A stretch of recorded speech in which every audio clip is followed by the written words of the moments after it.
शब्द संस्कृति के इस मंच पर आपका स्वागत है। आज की चर्चा में हम सनातन संस्कृति की पहचान करने की कोशिश करेंगे। यह धीर गंभीर चर्चा हो सकती है, पर जैसे जैसे आप सुनने में मन लगाएंगे वैसे वैसे यह रोचक और ज्ञानवर्धक बनती जाएगी, ऐसा मेरा विश्वास है। वास्तव में जब हम सनातन संस्कृति की पहचान की बात करते हैं तो सबसे पहले यह जान लेना ज़रूरी है कि सनातन का मतलब क्या है और संस्कृति शब्द का सही अर्थ क्या है। इन शब्दों का सही अर्थ जानना इसलिए भी ज़रूरी है कि हमें हमेशा ध्यान में रखना चाहिए कि प्राचीन सनातन सभ्यता संस्कृति की बात जब भी होगी तो किसी भी रहस्य से पर्दा उठाने में शब्दों की सबसे बड़ी भूमिका होगी।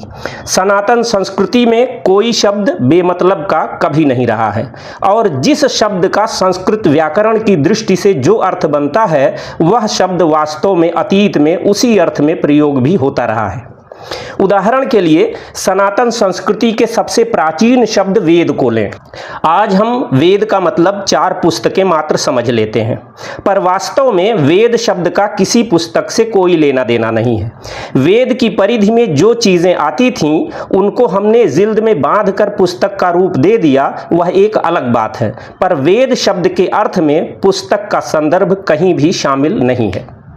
वेद बना है विद धातु से, जिसका अर्थ है जानना या ज्ञान प्राप्त करना। विद से बने वेद का शाब्दिक अर्थ होगा ज्ञान। यह ज्ञान अलौकिक, शाश्वत और ईश्वरीय माना जाता है। यह भी रोचक है कि जब वेद का अर्थ ज्ञान हुआ तो कोई भी ज्ञान अंततः ज्ञान है, फिर यह अलौकिक, शाश्वत और ईश्वरीय कैसे हो गया? वास्तव में यह बहुत रोचक विषय है और भारत को गहराई से समझना है तो बेहद ही नहीं बल्कि सबसे ज़रूरी विषयों में से भी एक है। परंतु वेद के पूरे मसले पर हम किसी और चर्चा में विस्तार से बात कर सकते हैं। अभी हाल सनातन संस्कृति की पहचान पर ही इस चर्चा को केंद्रित रखते हैं। यहीं पर आपको सावधान करता चलूं कि हो सकता है कि पूरी चर्चा अंत तक सुनने के बाद आपके विचारों में कुछ परिवर्तन हो जाए। यदि आपको अपने इस समय के विचार अंतिम लगते हैं तो इस चर्चा को यहीं पर सुनना बंद कर सकते हैं। हाँ, यदि आपको लगता है कि मनुष्य का जीवन सत्य को जानने समझने की ओर निरंतर आगे बढ़ते रहने का है तो आपका स्वागत है। अलबत्ता यह विश्वास जरूर है कि यदि आपने पूरी बात शुरू से अंत तक सुनी तो जो ज्ञान आपके मस्तिष्क तक पहुंचेगा उससे जीवन में कुछ अच्छा या बहुत अच्छा जरूर जुड़ेगा। खैर, अब आइए पहले हम सनातन शब्द की बात करते हैं। सनातन की बात उठी है तो यहीं पर एक हल्के से विवाद का भी समाधान कर लेते हैं। बात यह है कि आजकल एक फैशन सा चला हुआ है कि किसी भी तरह हिंदू संस्कृति को नीचा दिखाया जाए। इसी भाव से कुछ तथाकथित बौद्ध लोग प्रचार करते हैं कि सनातन शब्द भगवान बुद्ध का दिया हुआ शब्द है, क्योंकि बुद्ध का वचन है एष धम्मो सनातनो, अर्थात धर्म शाश्वत है या यह धर्म सनातन है। यह भी कहा जा रहा है कि सनातन का हिंदू धर्म से दूर दूर तक कोई नाता नहीं है। नव बौद्ध लोग यहां तक कहते हैं कि सनातन शब्द का किसी हिंदू धर्म ग्रंथ में प्रयोग ही नहीं हुआ है।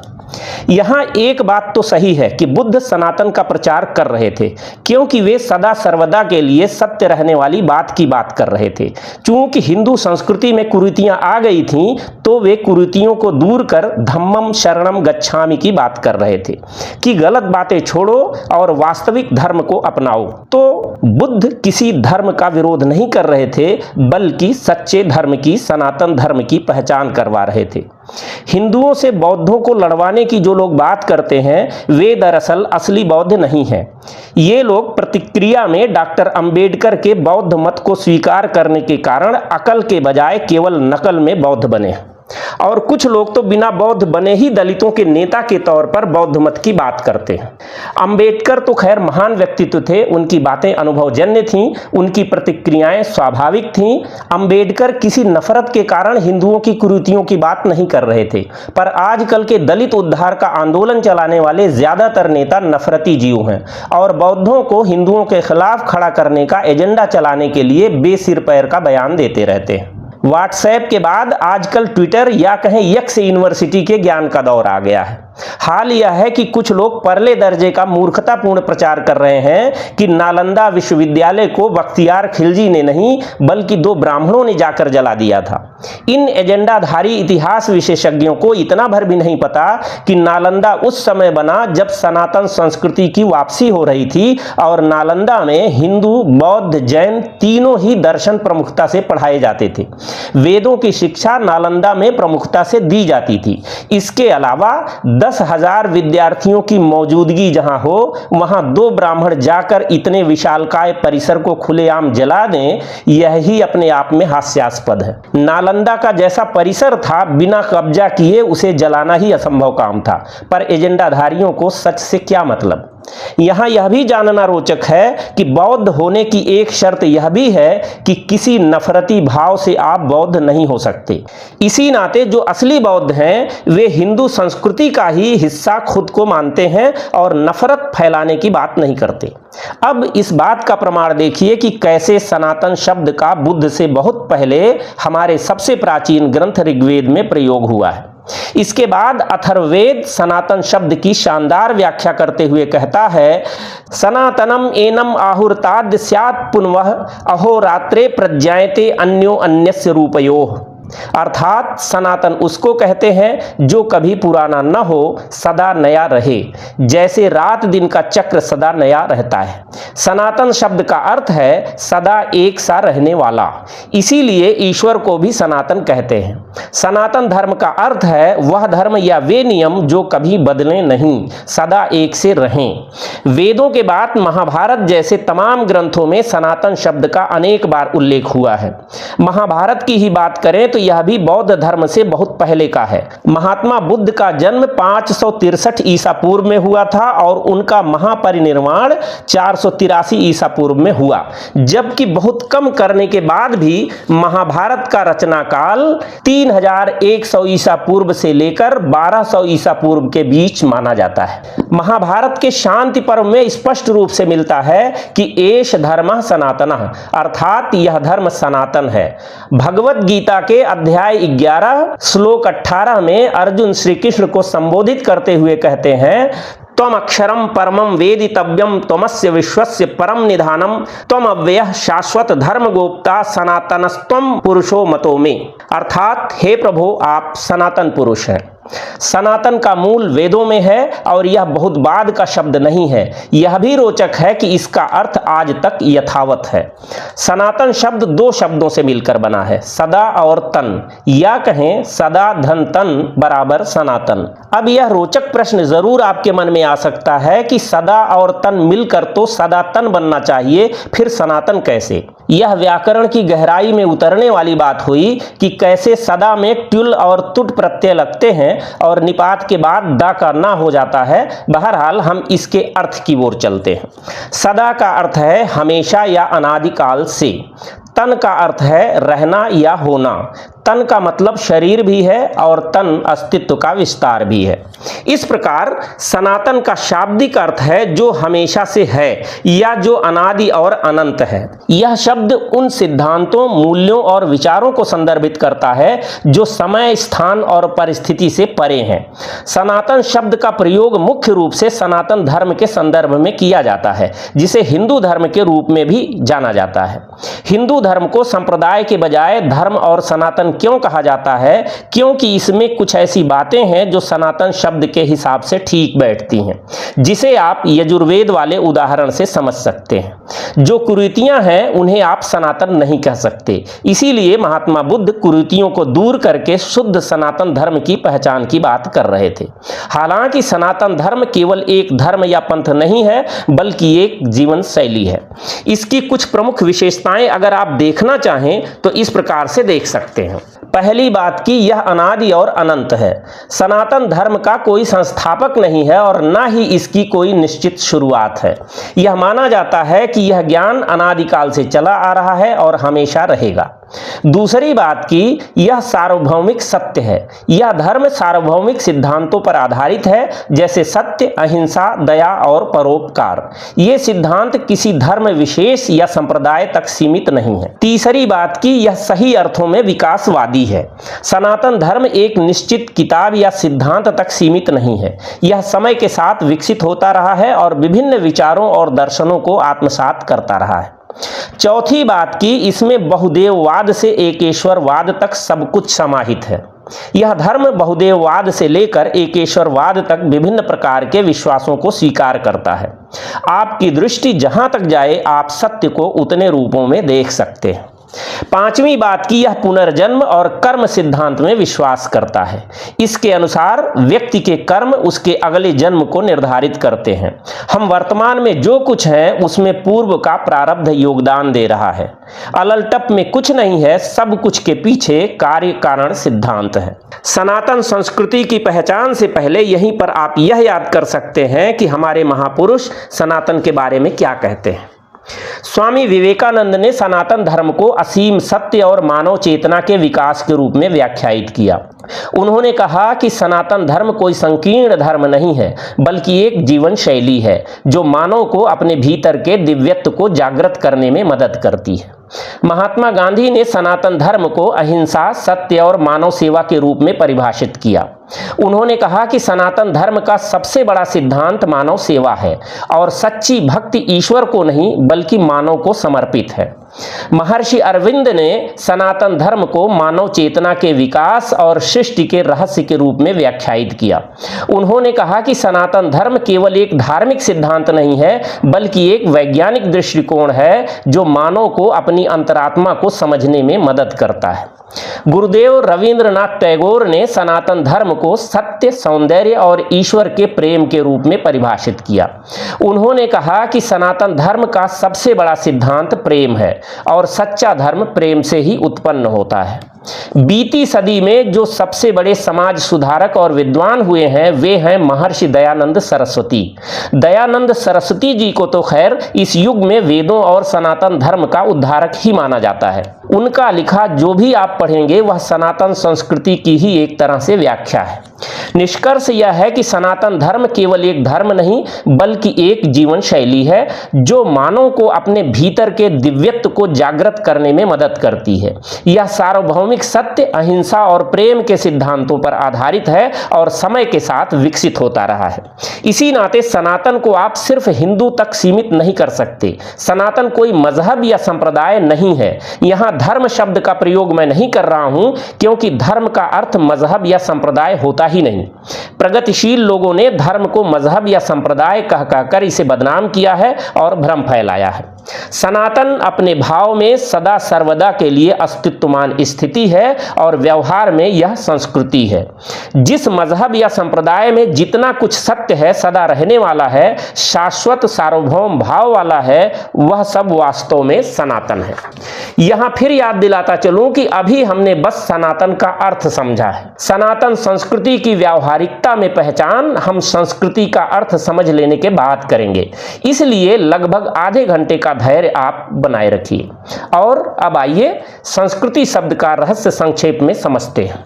संस्कृति शब्द की व्युत्पत्ति सम, उपसर्ग और क्री धातु से हुई है। सम और क्री में तिन और सुट प्रत्यय लगाकर बना है संस्कृति।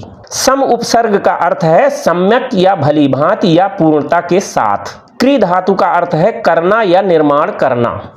इसे सम और कृति के रूप में समझें तो कुछ आसान हो जाएगा।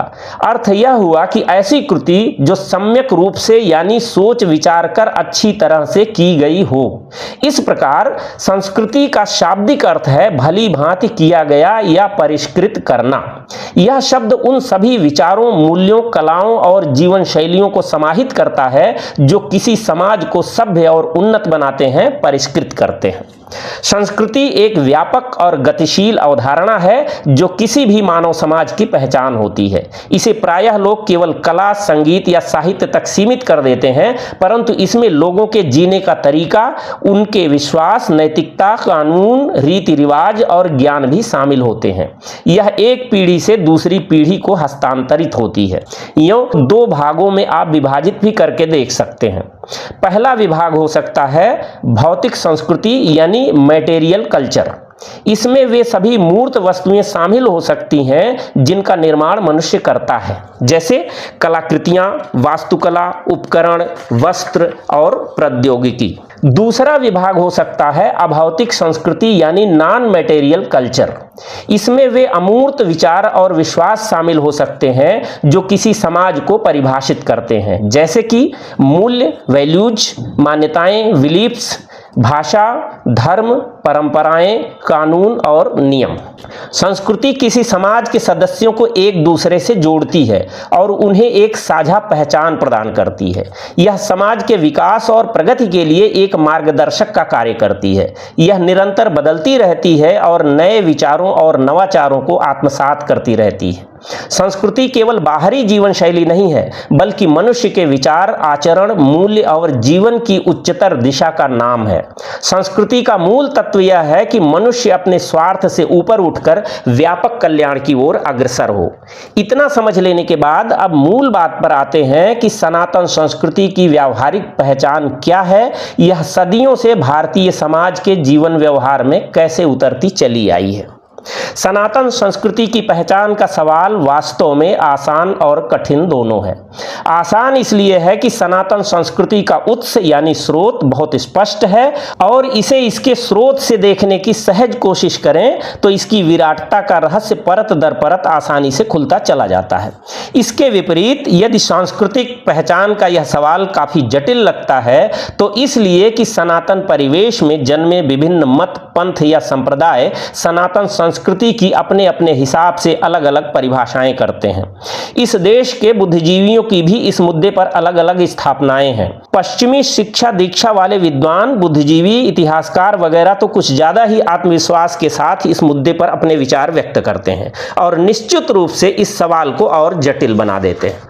सनातन संस्कृति की रक्षा के लिए ढेर सारे लोग, ढेर सारे संगठन और ढेर सारे जन आंदोलन भी अक्सर आवाज उठाते ही रहते हैं, लेकिन समस्या यह है कि जब संस्कृति की पहचान ही स्पष्ट ना हो तो आखिर बचाया किसे जाए। संस्कृति की रक्षा के लिए मुहिम चलाने वालों से यदि पूछ लिया जाए कि आखिर वे किन मूल्यों की रक्षा करना चाहते हैं तो वे प्रायः असमंजस में पड़ जाते हैं।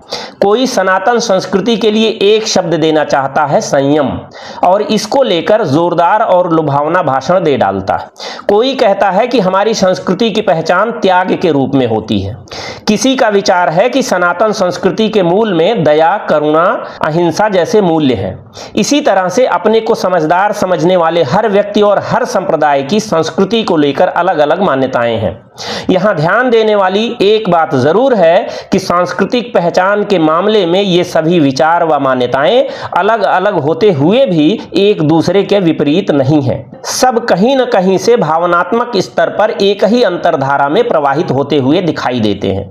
ऊपर से अगर कुछ मतभेद नजर भी आते हैं तो आंतरिक रूप से वे फिर भी एक सूत्र में जुड़े हैं। इन कुछ मतभेदों के बावजूद यदि सभी अपनी संस्कृति को संयम, त्याग, दया, करुणा, अहिंसा आदि के रूप में ही व्याख्यायित करते हैं और हिंसा या भोगवाद को अपसंस्कृति के रूप में देखते हैं तो इसका साफ अर्थ है कि इस देश की भिन्न भिन्न विचारधाराओं के मूल उद्गम का मनोभाव अंततः एक है। ध्यान से सुनते रहिए, बात स्पष्ट होती चली जाएगी और अंत में पंच महायज्ञ की व्याख्या के साथ बहुत कुछ साफ दिखाई देने लगेगा। भारतीय इतिहास दृष्टि से देखें तो दरअसल हुआ यह है कि महाभारत काल के बाद जब इस देश का सामाजिक ढांचा काफी अव्यवस्थित होने लगा तो इस अव्यवस्था को ही अपने अपने हिसाब से व्यवस्थित रूप देने के लिए इस देश के विचारकों, महापुरुषों ने संप्रदायों की नींव डाली।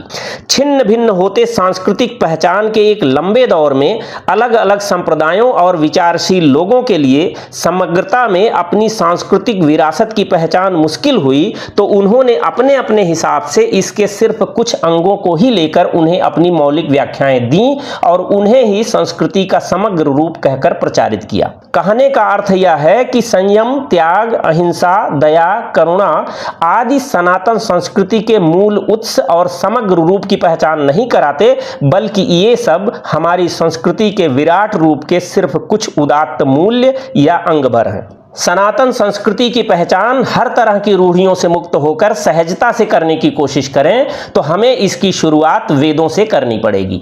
पाश्चात्य विद्वानों और उन्हीं के मानस पुत्र कुछ इतिहासकारों द्वारा तमाम भ्रम फैलाए जाने के बावजूद वेद ही सनातन सभ्यता संस्कृति के आदि ग्रंथ सिद्ध होते हैं। इस तरह से स्पष्टतः सनातन संस्कृति का स्रोत भी वेद को ही मानना पड़ेगा। वेदों की बात करते हुए स्पष्ट रूप से यह भी समझ लेना चाहिए कि ये कोई हिंदुओं के धर्म ग्रंथ नहीं है। वैदिक काल में तो हिंदू ही क्या, किसी भी संप्रदाय का अता पता ही नहीं था। हिंदू शब्द तो बहुत बाद का है और बौद्ध, जैन आदि संप्रदाय भी बहुत बाद के हैं। वास्तव में विरासत के रूप में तो वेद कम से कम सनातन परिवेश में जन्मे सारे ही संप्रदायों के सांस्कृतिक स्रोत माने जाने चाहिए। भले ही कुछ संप्रदायों ने वेदों की मनमानी व्याख्याएं करके उन पर अधिकार करने की कोशिश की हो या कि कुछ ने इनका विरोध किया हो। इस तरह से जब यह समझ स्पष्ट हो जाती है कि सनातन संस्कृति के उद्गम स्थल वेद हैं, तो संस्कृति का मूल स्वरूप समझना भी आसान हो जाता है। वेदों में पहला वेद है ऋग्वेद। ऋग्वेद का पहला मंत्र है अग्निमीड़े पुरोहितम यज्ञस्य देवम ऋत्विजम होतारम रत्नधातमम। इस मंत्र का अर्थ रोचक है, पर उस पर लंबी चर्चा अलग से करनी उचित है। यहाँ बस यह समझिए कि यह पहला मंत्र ही वास्तव में संस्कृति की बुनियाद को स्पष्ट कर देता है। यज्ञ की बात से वेदों की शुरुआत क्या हुई है कि चारों वेद ही यज्ञ की महिमा गाते दिखाई देते हैं।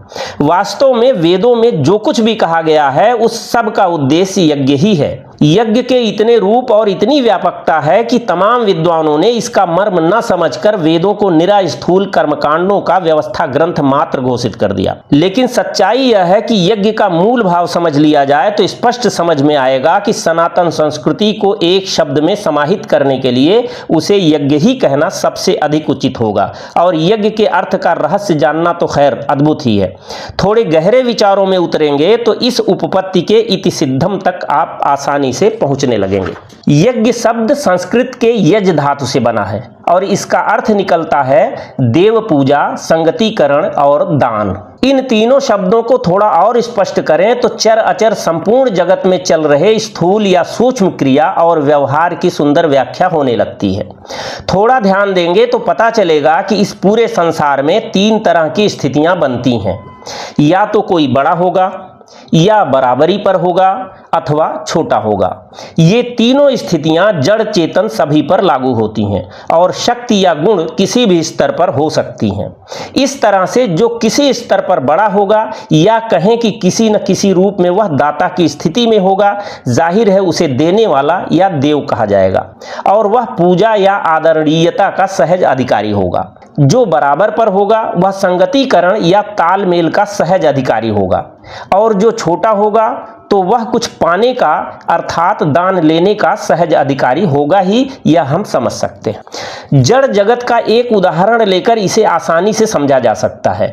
हम देखते ही हैं कि दो गड्ढों में से यदि एक का जल स्तर ऊंचा हो और दूसरे का नीचा, तो ऊंचे जल स्तर का बहाव निचले स्तर में तब तक होता रहता है जब तक कि दोनों बराबरी पर न आ जाएं। मतलब यह कि ऊंचाई पर मौजूद जल स्तर देव की या दाता की स्थिति में है, नीचे का जल स्तर कुछ पाने की या दान लेने की स्थिति में है। और जब दोनों का स्तर बराबर हो जाता है तो उनमें संगति या तालमेल चरितार्थ होने लगता है। ध्यान से समझिए इस बात को। इसी तरह से हम सब ही किसी को कुछ देने, किसी से संगति बैठाने या किसी से कुछ पाने के अधिकारी हैं। वास्तव में जड़ चेतन संपूर्ण जगत में परस्पर एक दूसरे से लाभ पहुंचाने की इस व्यवहार को ही यज्ञ कहा गया है। सनातन संस्कृति की स्थापना यह है कि यह संपूर्ण जगत यज्ञमय है और इस जगत का नियंता सबसे बड़ा यज्ञ करता है। संस्कृत वाले चाहें तो यज्ञ को यज्ञ बोल सकते हैं क्योंकि सही वही है। मैं हिंदी के हिसाब से व्यवहार कर रहा हूं ताकि हिंदी वालों को अटपटा न लगे। खैर, सनातनी संस्कृति कहती है कि मनुष्य ही ऐसा प्राणी है जिसे कि सोच विचार कर कर्म करने की या न करने की स्वतंत्रता दी गई है।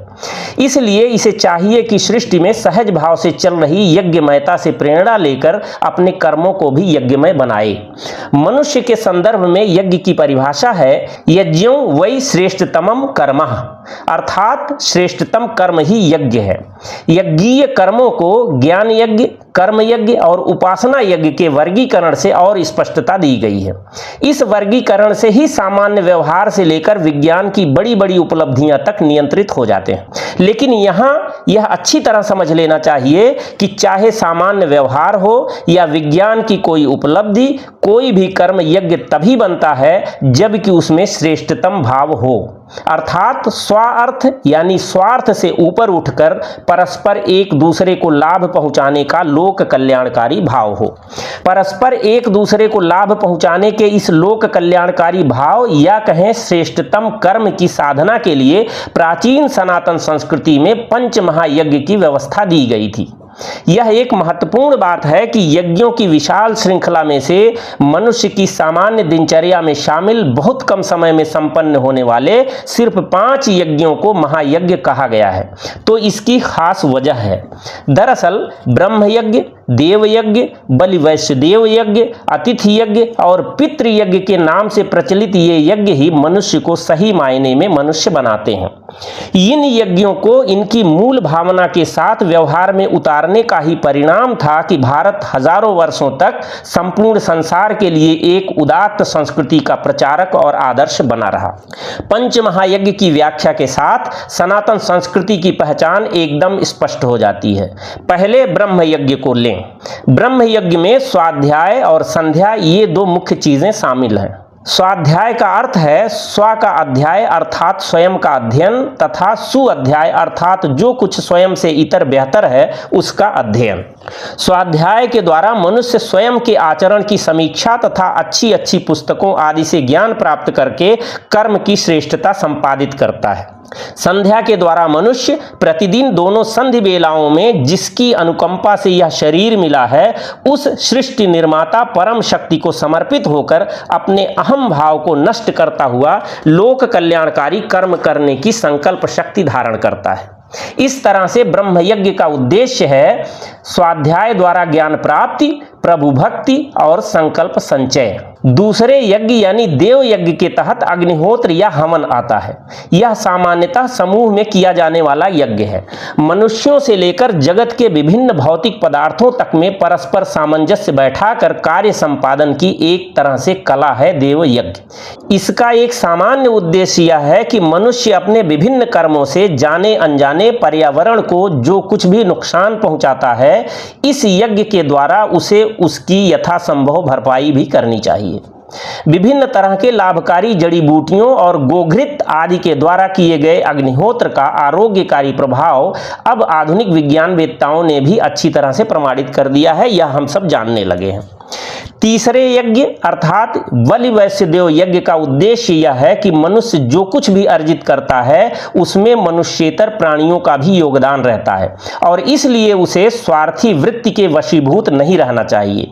स्वार्थ वृत्ति त्यागने का सबसे अच्छा अवसर रोजमर्रा के जीवन में भोजन के समय उपस्थित होता है। इसलिए हमारी प्राचीन संस्कृति में यह व्यवस्था दी गई कि बलि वैश्यदेव यज्ञ के रूप में हम अपनी उदर पूर्ति से पहले पशु पक्षियों से लेकर असहाय और रोगी मनुष्यों का भी अवश्य ध्यान रखें।